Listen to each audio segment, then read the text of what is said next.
Fala concurseiro, fala concurseira, tudo bem? Seja mais uma vez bem-vindo ao canal Marcando o X da Questão. Hoje, dando continuidade ao nosso estudo, nós vamos trabalhar agora com o capítulo 1º, lá do título 2º da Constituição. Lembra? O título 2º da Constituição fala dos direitos e das garantias fundamentais. Agora nós vamos dar o nosso primeiro passo, que é estudar o famoso artigo 5º, da Constituição, que está previsto no capítulo 1º, que versa sobre os direitos e deveres individuais e coletivos. Beleza? Pessoal, vamos lá. Antes de nós começarmos, o nosso estudo, eu não quero já de cara começar com o artigo 5º, mas eu quero fazer uma alusão justamente ao porquê que o capítulo 1º fala dos direitos e deveres individuais e coletivos. Tá? Beleza. Eu quero justamente focar na expressão individuais e coletivos. Por quê? Vinícius, o que são direitos individuais? Bom, a finalidade dos direitos individuais é justamente trazer uma proteção ao particular, trazer a proteção ao indivíduo, trazer uma proteção a você. Por quê? Nas suas relações com o Estado e nas suas relações com outros particulares, direitos devem ser assegurados. Dentre eles, nós vamos ver que nós temos que ter uma proteção aos valores da vida, da liberdade, da igualdade, da segurança e da propriedade. Então, direitos e deveres individuais, ele tem uma característica de fato individual. Ele visa proteger o particular em prol do Estado, em prol dos particulares. Tudo bem? Agora, direitos coletivos é o seguinte. Os direitos coletivos, eles são, em tese, direitos que são individuais, entretanto, exercidos por uma pluralidade de sujeitos. Tá? Então, direitos individuais tem a ver com indivíduos particulares em prol do Estado, em prol de outros indivíduos. Agora, direitos coletivos, a doutrina diz que continuam sendo direitos individuais. Entretanto, tem a ver com seu exercício, tá? Com inúmeros direitos, inúmeras pessoas, inúmeros sujeitos, uma pluralidade de sujeitos exercendo esse direito, tá? Tanto é que, no próprio artigo 60 da Constituição, que versa lá sobre as emendas constitucionais, ele vai prever no parágrafo 4º as famosas cláusulas pétreas. O que são cláusulas pétreas? São cláusulas previstas na Constituição que estão empedradas, estão enrijecidas, que você não pode de nenhuma maneira abolir. Tá? Você pode ampliar? Pode. Agora, você pode cercear, abolir, limitar? Não. Tá? Então, quando você observa o artigo 60, parágrafo 4º, inciso 4º da Constituição, você vai ver apenas que são cláusulas pétreas os direitos e garantias individuais. Deixa eu voltar agora ao slide. Nós vimos aqui que o capítulo 1º ele versa sobre direitos e deveres individuais e coletivos.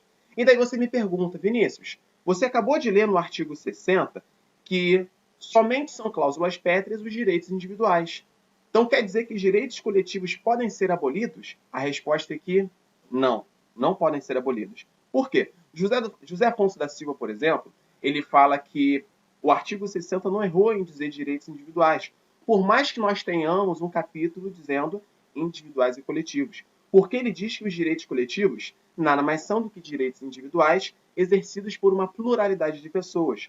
Por um outro lado, o Supremo ele fala o seguinte, a leitura do artigo 60, parágrafo 4º, inciso 4º, tem que ser extensiva, contemplando também os direitos e garantias individuais e coletivos. Beleza, pessoal? Tranquilo. Então, para nós começarmos o nosso estudo, de fato, vamos ao caput do artigo 5º. Você vai observar a leitura dele. Olha só, ele fala assim, todos são iguais perante a lei, sem distinção de qualquer natureza, garantindo-se aos brasileiros e aos estrangeiros residentes no país a inviolabilidade do direito à vida, liberdade, igualdade, segurança e propriedade, nos termos seguintes. Beleza. Quando você faz essa leitura, num primeiro momento você passa despercebido. Você não percebe justamente a contradição que é prevista no próprio artigo 5º, ao dizer que todos são iguais perante a lei, que não tem distinção, não existe distinção de qualquer natureza, mas garante os direitos ali como vida, liberdade, igualdade, segurança e propriedade somente aos brasileiros e aos estrangeiros residentes. E nisso uma pergunta muito comum a ser utilizada pela prova é, o estrangeiro, que é aquele cara, aquele estrangeiro que não residente, o estrangeiro não residente, o turista, ele tem direito aos princípios previstos no artigo 5º? O turista, ele tem direito à vida, liberdade, igualdade, segurança e propriedade? Cara, tranquilo, pode responder que sim. Supremo também entende que a leitura tem que ser extensiva. Então, quando nós lermos, nós vamos ler que todos são iguais perante a lei, sem distinção de qualquer natureza, garantindo-se aos brasileiros, seja nato ou naturalizado, e aos estrangeiros, seja residente e os não residentes, a inviolabilidade do direito à vida, liberdade, igualdade, segurança e propriedade. Perfeito? Show. A segunda comum em prova, a segunda pergunta que é bem comum ser adotada em prova é o seguinte: as pessoas jurídicas, seja de direito privado, seja de direito público, também são destinatárias dos direitos e princípios previstos no artigo 5º? É uma pergunta bem comum. E a resposta é que sim. Não todos, mas sim. Exemplo: pessoa jurídica tem direito a habeas corpus? Ser paciente, receber os benefícios do habeas corpus? Não, tá? Porque ela não exerce locomoção. Pessoa jurídica é um ente criado, tá? É um ente fictício, é um ente criado, tá? Agora, pessoa jurídica tem direito a ampla defesa contraditória? Tem. Pessoa jurídica tem direito à celeridade do processo, seja em âmbito judicial e administrativo? Sim. Então, entenda, as pessoas jurídicas, seja de direito privado, seja de direito público, também são destinatários dos princípios e direitos previstos no artigo 5º. Tudo bem? Então, beleza. Para nós começarmos, nós vimos que o artigo 5º ele prevê 5 princípios, né? Vida, liberdade, igualdade, segurança e propriedade. Vamos começar com direito à vida, tá? Direito à vida, ele é o seguinte: o Estado, no primeiro momento, ele tem garantido o seu direito à vida focado em 2 acepções. A primeira é: o direito à vida não é direito à morte, é o direito à vida, o direito de você continuar vivo. E o segundo direito à vida tem a ver com uma vida digna, tá? Justamente em razão da vida digna, que o Supremo entendeu que é um direito à busca da felicidade. Sim, tá? Porque isso, ele reflete a dignidade da pessoa humana. Agora, vamos lá. Nas minhas aulas particulares, eu costumo utilizar o conceito de vida previsto lá no Código Civil, porque o Código Civil ele apresenta inúmeras teorias quanto à vida. E dentre as teorias apontadas pelo Código Civil, nós temos a teoria concepcionista, ou seja, existe vida a partir da concepção do óvulo, e a teoria natalista, ou seja, somente existe vida com nascimento com vida, tá? Hoje o nosso Código Civil, ele utiliza como critério de vida a teoria concepcionista, ou seja, existe vida a partir da concepção do óvulo. Por isso que nós punimos o aborto. O aborto no Brasil não é permitido. Por quê? Seja uma vida intrauterina, seja uma vida extrauterina, é direito à vida, tem que ser protegido. Mas, Vinícius, já ouvi falar que é permitido aborto em alguns casos? Calma que eu vou chegar lá, beleza? Então vamos lá. Há possibilidade de haver uma restrição ao direito à vida? Sim, sim. Nós vimos na aula passada, né, quanto às características dos direitos e garantias fundamentais, que, como regra, eles são o quê? Relativos. Se eles são relativos, significa dizer que eu posso muito bem excluí-los, cerceá-los, tá? Em determinadas situações práticas. Então vamos lá.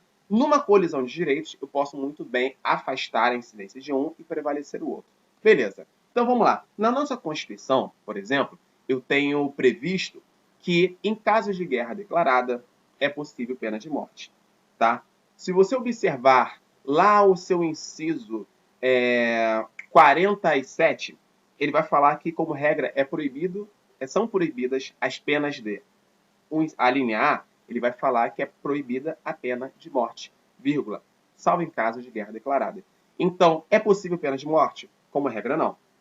Agora, é possível em caso de guerra declarada. Tudo bem? Da mesma maneira, no âmbito infraconstitucional, no âmbito das legislações, o Código Penal, por exemplo, ele apresenta algumas situações que, mesmo que você pratique um crime, você vai ter uma excludente dessa ilicitude, você não vai ser punido, tá? E isso vai estar previsto lá no artigo 23, 24 e 25. O artigo 23, ele vai listar quais são as excludentes da ilicitude, as excludentes de antijuridicidade, tá? Essas excludentes são legítima defesa, estado de necessidade, estrito cumprimento do dever legal e o exercício regular do direito, tá? Algumas doutrinas também apresentam o consentimento da vítima, tá? Mas no momento oportuno eu explico um pouquinho mais sobre ela. Tudo bem? Falo um pouquinho mais sobre elas. Vamos lá. Com relação ao aborto, o Código Penal prevê duas hipóteses. Quais são? O primeiro é o aborto terapêutico ou aborto necessário.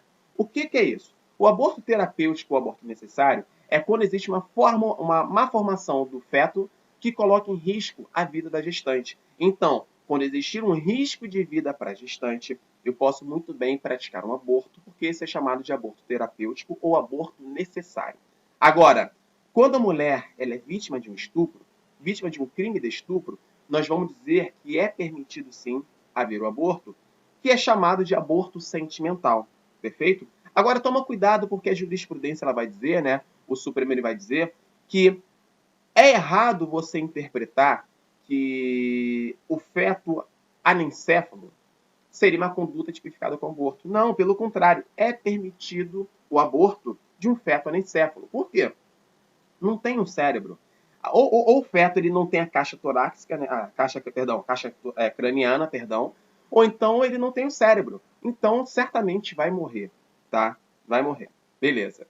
Então, vamos lá. Dando continuidade, o STF também entende que é constitucional a lei de biossegurança, né? A lei de biossegurança, ela diz que é legal a utilização de células troncos embrionárias para fins terapêuticos e de pesquisa, não sendo caracterizado de uma maneira como uma intervenção violadora do direito à vida, tá? Então é constitucional, sim, a pesquisa de células troncos embrionárias. Tudo bem?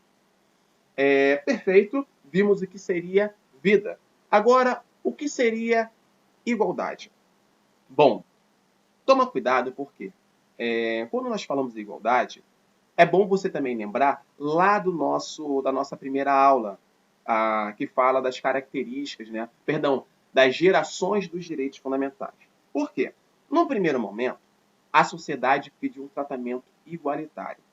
Isso tem a ver com a igualdade formal, a concepção formal de igualdade. Por quê? Não importa o conteúdo dispensado, importa que todos devem ser tratados de maneira igual. Tá? Eu não quero saber as particularidades. Eu quero saber o seguinte: eu quero tratar todos de maneira igual. Então, todos são iguais. Tá? Não quero saber a diferença de cada um. Vou tratar a todos de maneira igual. Vinícius, me dá um exemplo de concepção formal hoje. Como seria? Bom, se você pensar nas férias de um servidor público ou de um empregado, de um trabalhador urbano ou rural, que seja, ele vai dizer que, completado o período aquisitivo de 12 meses de trabalho, é assegurado o direito a férias, certo? Mais ali 1/3. Então, eu não quero saber se é homem ou se é mulher, se é branco ou se é negro. Eu não quero saber. Importa todos são iguais perante a lei, eu trato todo mundo de maneira igual, concepção formal, tá? Agora, o que é uma concepção material? A concepção material é justamente o seguinte: eu perceber quais são as particularidades de cada um e, justamente em razão disso, tratar quem é igual de maneira igual e desigual de maneira desigual. Justamente com isso, eu consigo trazer esse exemplo para vocês. A igualdade formal é a primeira. Eu não quero saber a diferença de cada um. Eu vou tratar todos no mesmo pé de igualdade, ou seja, todos são iguais. Observe que no nosso desenho, somente o adulto e o jovem ali consegue enxergar o outro lado do muro. Agora a criança não. Agora, a igualdade material é quando eu vou fazer algumas ações afirmativas, vou garantir um tratamento desigual para garantir ao final uma verdadeira igualdade. Tudo bem? Então, dando continuidade, como regra, a igualdade formal que ela é aplicada, tá? A igualdade formal é a regra utilizada pelo Estado para conferir um tratamento isonômico entre as pessoas. Contudo, por diversas vezes, um tratamento igualitário não consegue atender a todas as necessidades práticas. Faz-se necessária a utilização da igualdade em seu aspecto material. Tudo bem? Justamente em razão disso, eu quero trazer como exemplo o nosso inciso 1º do artigo 5º. Lá ele vai dizer o quê? Homens e mulheres são iguais em direitos e obrigações nos termos desta Constituição. Beleza. Homens e mulheres são iguais em direitos e obrigações nos termos da Constituição? Numa concepção formal, sim. Vamos tratá-los de maneira igual. Agora, de fato, Homens e mulheres são iguais em direitos e obrigações? Não. Justamente nessa situação, nós temos que fazer um tratamento desigual, tá? Vinícius, me dá alguns exemplos? Claro. A licença maternidade da mulher, quando você for observar lá o artigo 7º da Constituição, ele vai dizer que a mulher tem uma licença de 120 dias, tá? Então, a licença maternidade, 120 dias. Beleza? Já a licença paternidade vai dizer o quê? 5 dias. Só um detalhe. A ADCT, artigo 10, inciso 2º, a linha B, ela fala também que a gestante tem direito à estabilidade desde a confirmação da gravidez até 5 meses após o parto. O homem não, tá? Com relação à aposentadoria, independentemente da reforma da Previdência, a mulher, como regra, ela se aposenta mais cedo do que o homem, tá? Beleza. E com relação ao serviço militar obrigatório, somente o homem está obrigado.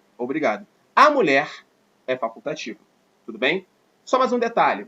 Com relação à licença maternidade, chegou também ao Supremo uma discussão com relação à licença maternidade, ou seja, da mulher que gerou, e a licença adotante, da mulher que adotou a criança. Algumas legislações colocavam justamente um período de dias diferente. Dizia, por exemplo, se a criança tiver abaixo de 1 ano, ela tem 120 dias. Se ela tiver mais de 1 ano, seriam apenas, digamos que 90. Entendeu? Isso é constitucional? Não. Tá? Por quê? Pouco importa a forma de como essa mulher se tornou mãe. Se foi porque ela gerou ou se foi porque ela adotou. Importa o mesmo período de licença tem que ser aplicado às duas. Perfeito? Vamos lá. A doutrina também ela costuma apontar duas formas de isonomia. Ele fala que existe a igualdade perante a lei e a igualdade na lei. A igualdade perante a lei é aquela que a lei já foi elaborada, tá? Essa igualdade direciona ao aplicador da lei. Eu tenho que fazer sim uma distinção, ali, ó, para que se aplique sem fazer distinções, tá? Então, a igualdade perante a lei já foi elaborada, eu quero saber quanto ao aplicador da lei. E a igualdade na lei é o princípio que se direciona ao legislador para não fazer distinções entre pessoas no momento que está elaborando a lei, beleza? O que seria discriminação reversa? Tá? A discriminação reversa, é interessante que essa discussão começou na época lá das bolsas que eram concedidas nas universidades. Tá? E o que seria, Vinícius, discriminação reversa? Entenda, para você fazer para você buscar a verdadeira igualdade, você tem que tratar desigual quem é desigual. Lembra da foto que eu te mostrei? Onde o adulto sozinho conseguia enxergar do outro lado do muro, ao passo que a criança sozinho não conseguia? Então, o que é discriminação reversa? Sou eu fazer um tratamento diferenciado. É natural que nessa discriminação reversa eu vou beneficiar determinadas pessoas, tá? Só que de maneira reversa. Então, deixa eu ler o texto aqui para você, tá? Você vai entender. As ações afirmativas. O que são ações afirmativas? São justamente programas de políticas públicas que o Estado vai contemplar a determinadas pessoas, tá? Então vamos lá. As ações afirmativas consistem em políticas públicas ou programas privados desenvolvidos em regra com caráter temporário, visando a redução de desigualdades decorrentes de discriminações, seja racial ou étnica, ou de uma hipossuficiência econômica, classe social ou física, seria o caso do deficiente, por meio da concessão de algum tipo de vantagem compensatória de tais condições. São, portanto, medidas destinadas a promover, essa frase é inexistente, tá? Desculpa, o princípio da igualdade material, igualdade de fato, tá?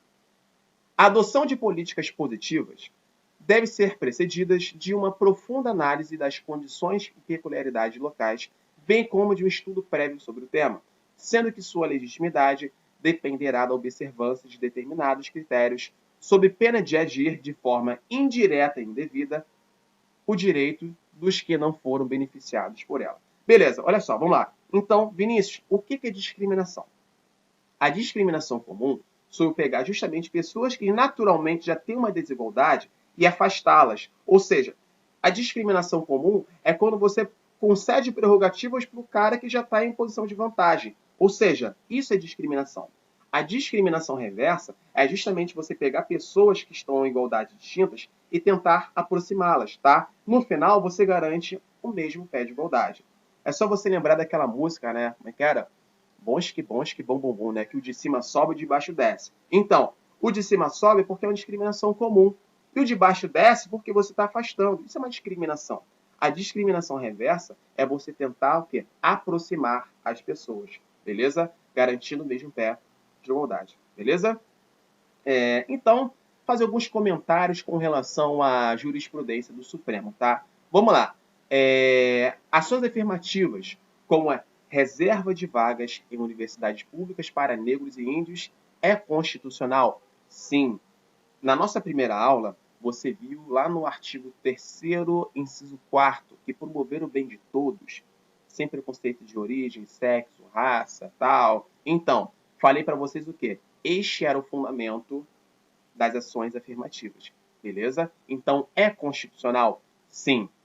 Segundo a jurisprudência também do Supremo, é compatível com o princípio da igualdade programa de concessão de bolsa de estudo em universidades privadas para alunos de renda familiar de pequena monta, com cotas para negros, pardos, indígenas e portadores de necessidades especiais. Também é constitucional.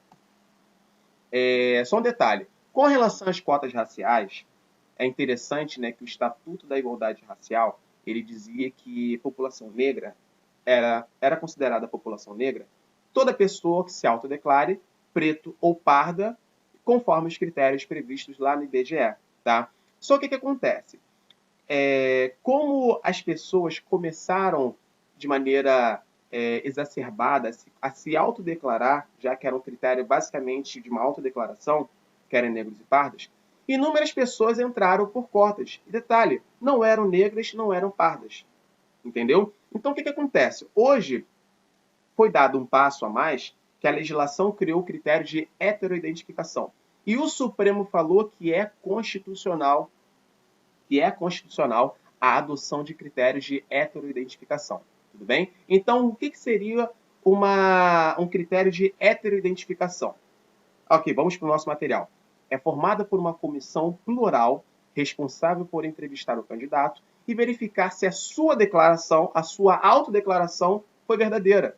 O objetivo é evitar condutas fraudulentas e garantir que a política de cotas raciais possa efetivamente realizar a igualdade material. Perfeito? Com relação ao limite de idade para concurso público, é possível ter um limite de idade? Sim. O Supremo também entende, por meio da súmula 683, que é legítima a previsão de limite de idade em concurso público. Agora, detalhe, quando se justifica pela natureza das atribuições do cargo a ser preenchido.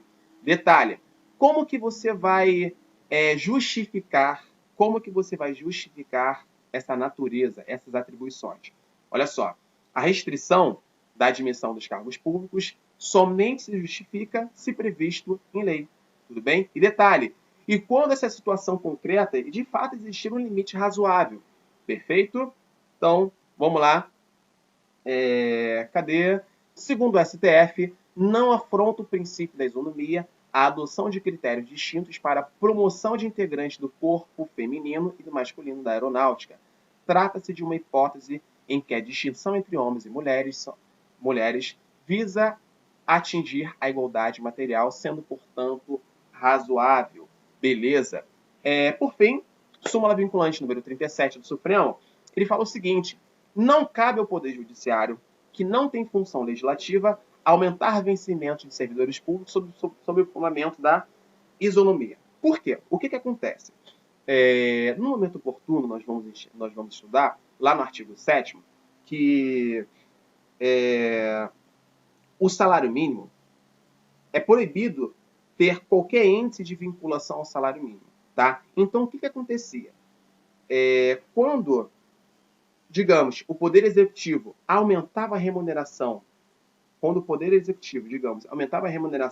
de seus servidores, os servidores de outros, talvez legislativos, pediam ao Judiciário para aumentar também suas remunerações, tentando focar o quê? Numa isonomia. Aí o Supremo falou, calma aí, peraí, não cabe ao judiciário porque ele não tem função legislativa, tá? Aumentar vencimento de servidores. Não tem, não pode, tá? Lembre-se que somente a legislação, a lei específica, vai alterar, vai fixar a remuneração do servidor, tudo bem? Então não compete ao Poder Judiciário. Vamos lá, cadê? Aqui, ó. Segundo o STF, o princípio da igualdade também busca impedir discriminações em virtude da identidade de gênero e da opção sexual do indivíduos. Beleza. Isso aqui ele está falando do caso do transgênero, tá? O transgênero hoje ele tem direito de alteração do seu nome e do seu gênero diretamente lá no registro civil. E detalhe, ele não é mais obrigado a realizar qualquer tipo de cirurgia de transgenitalização ou de tratamento hormonal, tudo bem? Hoje ele pode muito bem fazer alteração do seu nome e do seu gênero no registro civil. Pessoal, então esse aqui foi o nosso primeiro bloco. Peço que você continue assistindo, tá? Veja os demais blocos porque eu vou falar de cada um dos direitos previstos, beleza? Pessoal, até breve.